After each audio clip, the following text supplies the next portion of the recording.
So hello, I'm Karen Lanyon. I'm a Pink Ambassador for Breast Cancer Network and I'm the Australian Consul General in Ho Chi Minh City. I was diagnosed with breast cancer 10 years ago now. I was living in Indonesia and working at the Australian Embassy there.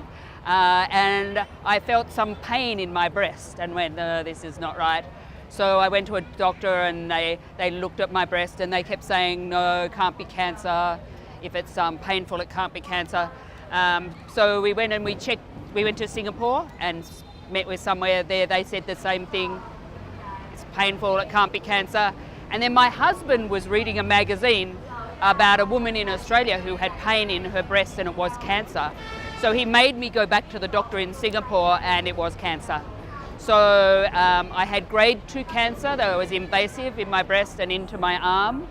So in Singapore I had my surgery and then I recovered and I went back to Australia for chemotherapy and radiotherapy treatment.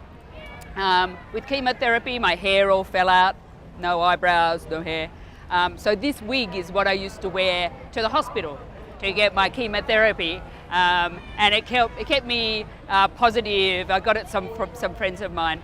So I wore it today as inspiration that a positive attitude is really important, and mental health and physical health is really important. So I've done yoga for many years, and yoga helped me get through breast cancer, and being a positive in mind and body helps you fight the cancer.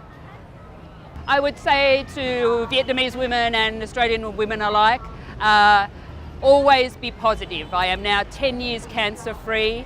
I am living proof that cancer is not a death sentence. You can fight cancer. You can fight cancer with the help of your family and your friends, your support networks, but you have to have early detection. You must accept that you have cancer and then you have to fight the cancer.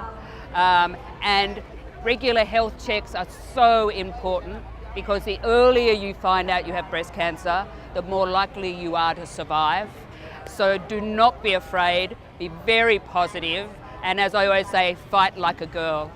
As I said, the support of my family and friends, particularly my husband, was very important for me to survive breast cancer and be healthy today.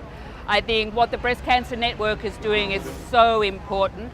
The Breast Cancer Network in Australia helped me give support to millions of women in Australia that are suffering from breast cancer. So an organisation and a network like this is so important, and it's important to get the families involved, your husbands, your children, your family. My father was a great inspiration for me and a great supporter. Vietnamese women sometimes tell me that it can be very lonely for Vietnamese women fighting cancer because nobody wants to speak about cancer in Vietnam. It was like that in Australia, it's now changed. I think we need more education, and don't be afraid to talk about cancer. That's the way we will save lives.